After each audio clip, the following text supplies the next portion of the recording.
texto para a nossa meditação acaba de ser lido, o texto do Evangelho de Lucas, capítulo 17, versículos 5 a 10. Eu gostaria de fazer essa leitura novamente na nova tradução, na linguagem de hoje.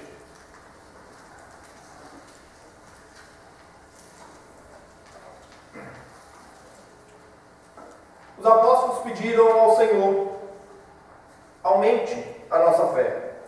E ele respondeu: se a fé que vocês têm fosse do tamanho de uma semente de mostarda, vocês poderiam dizer a esta figueira brava: arranque-se pelas raízes e vá se plantar no mar, e ela obedeceria. Jesus disse: façam de conta que um de vocês tem um empregado que trabalha na lavoura ou cuida das ovelhas. Quando ele volta do campo, será que você vai dizer, venha depressa e sente-se à mesa? Claro que não. Pelo contrário, você dirá: prepare um jantar para mim, ponha o avental e me sirva, enquanto eu como e bebo. Depois você pode comer e beber. Por acaso o empregado merece agradecimento porque obedeceu às suas ordens?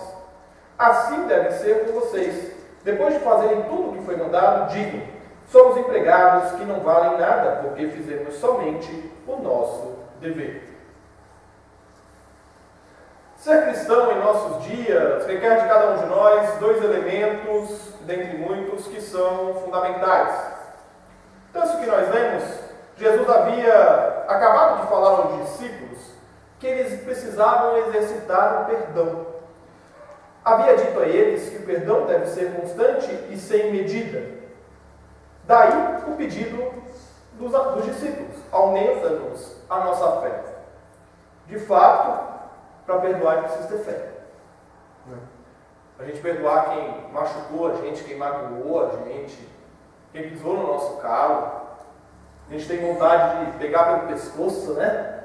Torcer assim, né? Fazer igual o desenho do Pica-Pau, né? Que pegava o leonço assim, segurava e batia assim na cara dele. A gente tem vontade de fazer isso com quem magoou a gente. A gente tem vontade de revidar, né? Esse é o nosso desejo. E, no entanto, é preciso muita fé para a gente poder se conter e, de fato, liberar o perdão. A fé é o motor da vida cristã. Mas um motor que nos impulsiona em que direção? Em direção a ações que refletem o nosso compromisso com o Evangelho e com as suas implicações. E é pensando nisso que nesta noite eu quero meditar com vocês sobre o que é ser cristão. E que ser cristão é uma questão de fé e de compromisso. Ser cristão é uma questão de fé. Os discípulos pediram a Jesus que lhe aumentasse a fé. Parece-nos aqui, talvez uma leitura rápida, como a que nós fizemos, que os discípulos talvez tivessem uma fé muito pequena ou até nem tivessem fé. Ou, quem sabe, eles consideravam que a sua fé diante de tanto ensino de Jesus fosse insignificante para seguir. O fato é que Deus derrama sobre mim e sobre você a sua graça, e ao derramar a sua graça sobre nós, Deus nos dá a fé. E nós devemos pedir sim que Deus nos aumente a fé, para nós enfrentarmos as dificuldades da nossa vida. Se nós voltarmos um pouco no texto que lemos, nós veremos que o pedido dos discípulos fundamenta-se na questão do perdoar. É preciso fé para perdoar e ser perdoado por alguém. Ser cristão é uma questão de fé. Quando Jesus usa o exemplo de mover a figueira e jogá-la no mar, ele não sugere que nós façamos coisas espetaculares com a nossa fé, mas sim que com a fé é possível vencer e remover as situações difíceis. Imagine você, pela força da fé, remover uma árvore inteira com suas raízes e colocá-la em outro lugar. Parece algo inimaginável, né? Apenas pelo poder da fé. E o que Jesus está dizendo é que se a sua fé for pequena, menor ou igual a um grão de mostarda, ela vai frutificar. Ela vai se tornar uma das maiores árvores que há. Nós devemos exercitar a nossa fé. Nós devemos pedir a Deus que aumente a nossa fé, para nós enfrentarmos as situações da nossa vida. Quando nós passamos por dificuldades, nós não devemos lamentar, mas nós devemos pedir por mais fé. Quando nós não vemos perspectiva de futuro à nossa frente, diante dos problemas que nós enfrentamos, e nós estamos vivendo um tempo na nossa sociedade em que o pessimismo tem sido uma marca muito constante. Nada muda, é assim mesmo, não tem jeito, não tem solução, os políticos vão continuar roubando, a corrupção continuará existindo, o meu vizinho vai continuar ouvindo música alta, o pessoal vai continuar parando o carro na frente da minha garagem, e é assim mesmo, e isso não vai mudar. E se a gente se deixar levar por esse pessimismo, nós vamos definhando a nossa fé. Não que a fé seja um combustível para o otimismo, mas a fé é a maneira como nós encaramos os nossos problemas. A fé é o caminho pelo qual nós percorremos os nossos problemas. Eu não sei qual é a dificuldade que aflige o seu coração neste momento da sua vida, mas uma certeza eu tenho: ser cristão é viver pela fé. E eu acho que isso ficou um tanto quanto claro na série de mensagens sobre o livro do profeta Abacuque que nós fizemos. Ser cristão é viver pela fé. É viver confiando que somente em Cristo nós temos perspectiva de vida. Somente Ele pode nos dar essa perspectiva de vida. E é com a fé dada por Deus que nós temos a disposição e os meios de cumprir os nossos compromissos. E ser cristão, além de uma questão de fé, é também uma questão de compromisso.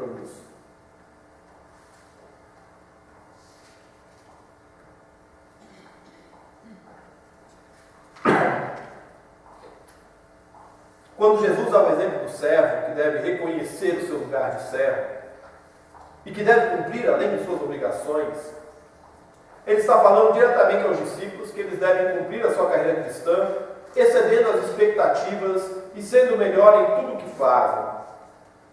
É interessante porque nós, como cristãos, nós muitas vezes somos tentados a mudar a nossa sociedade. E aí, lá no trabalho, a gente faz aquilo que nos mandam e só. Em casa, a gente cumpre a nossa função e só. Na escola, a gente faz aquilo que é pedido e só. Isso aqui é função do outro, ele que faça. Eu não vou fazer.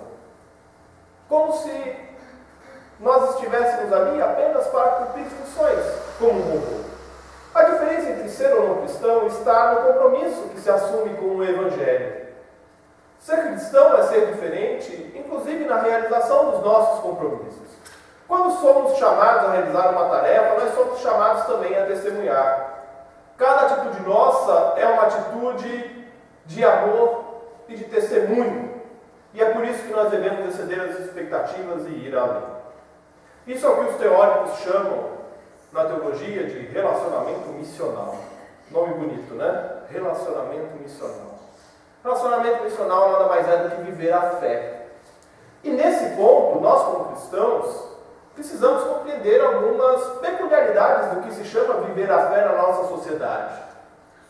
Nós vivemos um tempo em que as coisas são mecânicas. E eu vou te dar um exemplo disso. Você vai à padaria comprar pão. Você chega no balcão, bom dia, boa tarde, e você compra lá 5 pãezinhos. A pessoa te dá um pacote com 5 pãezinhos, você vai para o caixa, paga os 5 pãezinhos e vai embora para sua casa. Tem alguma coisa de anormal nessa história? Não, né? Parece comum, a gente faz isso todo dia, né? Quando a gente vai para a padaria. Mas para o cristão tem algo de anormal nessa história. Porque a pessoa que está te entregando o pão, ela não é um robô. Ela é uma pessoa. Ela tem uma vida, ela tem uma história. Você já parou para conversar com as pessoas de quem você utiliza o serviço? Ah, pastor, mas vai empatar a fila. Você não precisa passar 1 hora conversando. Mas também não é um relacionamento de 5 segundos. Eu quero 5 pãezinhos, obrigado, tchau. Boa tarde, tudo bem? E aí, como é que são as coisas? E esse pãozinho, tá gostoso? Saiu agora? Vai sair uma fornada? Ah, eu vou esperar mais um pouquinho. Estende a conversa. Se relaciona. As oportunidades estão aí. E, no entanto, a gente trata as pessoas como se elas fossem robôs. A gente vai lá para o mercado, simplesmente faz a compra, chega no caixa e às vezes até fica pensando, essa mulher está demorando para passar minha compra, né? Ao invés de aproveitar a oportunidade e pedir a Deus para demorar um pouquinho mais, para você conversar um pouco mais com ela, para você estabelecer um relacionamento com ela, para que haja ali um contato, uma oportunidade, uma porta que se abre, para que você possa testemunhar o Evangelho de maneira simples, de maneira direta. Você percebe como ser cristão é a maneira como nós assumimos o nosso compromisso com o Evangelho, nos mínimos detalhes, nas mínimas coisas do dia a dia. Não é uma tarefa fácil, porque a pessoa que está atrás de você na fila, ela está com pressa. Se o caixa demora e é você que está atrás na fila, geralmente você fica impaciente, né? Você já começa a olhar para os caixas do lado para ver se tem lugar para você passar logo.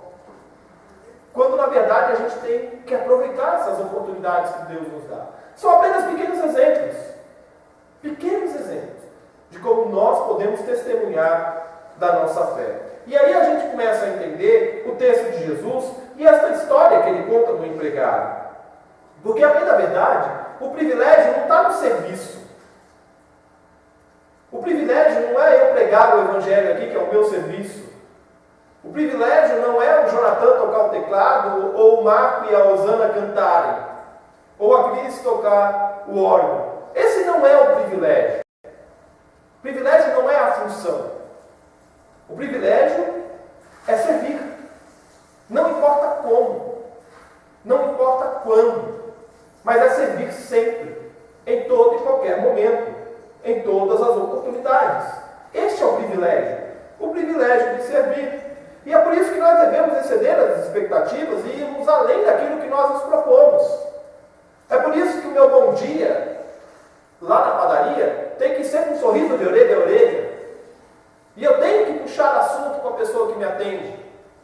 E se eu costumo ir só de manhã e comprar pão para de manhã e de tarde, e eu tenho a oportunidade de voltar à tarde na padaria, eu vou voltar à tarde na padaria de novo, só para conversar de novo. Porque eu quero de novo falar do Evangelho. Eu quero de novo mostrar que há uma maneira de se viver diferente. Nós precisamos cumprir a nossa missão de maneira plena. E isso inclui testemunharmos o amor de Cristo às pessoas com alegria, com a palavra do Evangelho. Muitas são as oportunidades que Deus nos dá no nosso dia a dia. E é por isso que Jesus fala: levantem os olhos para os campos e vejam como eles estão brancos para a colheita. E continuam. Olha ao seu redor. Veja quem são as pessoas com quem você se relaciona. Veja as oportunidades que Deus está te dando para anunciar o Evangelho. Ser cristão é uma questão de compromisso. Compromisso com os valores do Evangelho. E estes valores têm que se refletir no nosso dia a dia. Não adianta nós ouvirmos a mensagem, abrirmos a palavra, lermos essa palavra, se ela não se torna vida em nossa vida. Vai ser vazio. Vai ser. E aí, nem o que nós deveríamos fazer como servos, nós estaremos fazendo. Porque a ordem é clara. Ide, pregai o Evangelho, ensinando-os a guardar tudo que vos tenho ensinado. Nós somos enviados ao mundo. Daqui a pouco, tu acaba e nós vamos sair. Nós vamos voltar para as nossas casas. Amanhã de manhã começa outra semana, agitada pela frente, com o resultado de eleição e tudo mais, né? Para agitar ainda mais. E nós vamos iniciar essa semana. Então nós já estamos indo. Falta anunciar o Evangelho. E ao anunciar o Evangelho, o Espírito Santo trazendo essas pessoas, nós vamos ensinar essas pessoas tudo quanto o Senhor nos tem ensinado. E nós vamos conduzir essas pessoas ao batismo. E essas pessoas vão se tornar servas do Rei também. Para que o Evangelho seja proclamado. Essa é a vida da igreja. A vida da igreja vai além do serviço religioso. O serviço religioso é apenas um ponto da vida da igreja. não é o todo. A vida da igreja é o Evangelho. É anunciar o Evangelho. Concluo então dizendo que ser cristão é ter fé. Fé que é dada por Deus. E nós devemos pedir que Ele nos aumente a nossa fé, para que nós possamos olhar as pessoas ao nosso redor e anunciarmos o Evangelho. Ser cristão é ter compromisso com o Evangelho e com o próximo. É exceder as expectativas, ir além daquilo que nos pede, onde quer que nós estejamos, com quem quer que nós estejamos e o que quer que nós façamos. Que Deus nos ilumine, que Deus nos dê força para nós cumprirmos a nossa missão e que nós tenhamos a sensibilidade de olhar as pessoas ao nosso redor, aquelas que nos atendem no nosso dia a dia, aquelas que cumprem as suas funções, os seus empregos e que se relacionam conosco. Que nós possamos olhar para essas pessoas com o amor do Evangelho. Que nós possamos olhar para os nossos vizinhos com o amor do Evangelho. Que nós possamos olhar para todas as pessoas com quem nós nos relacionamos com o amor do Evangelho. Porque Cristo não morreu numa cruz. Passou o sofrimento que passou. Ressuscitou. Venceu a morte. Para que eu e você, uma vez por semana, passássemos 1h30 em uma sentadas na igreja. Não foi para isso que ele morreu. Ele morreu para que nós saibamos e anunciemos o Evangelho. Tenhamos então a intrepidez, a coragem e a audácia de viver pela fé. Que Deus nos ilumine, nos dê fé e força para cumprirmos a nossa caminhada cristã. Que Deus nos abençoe.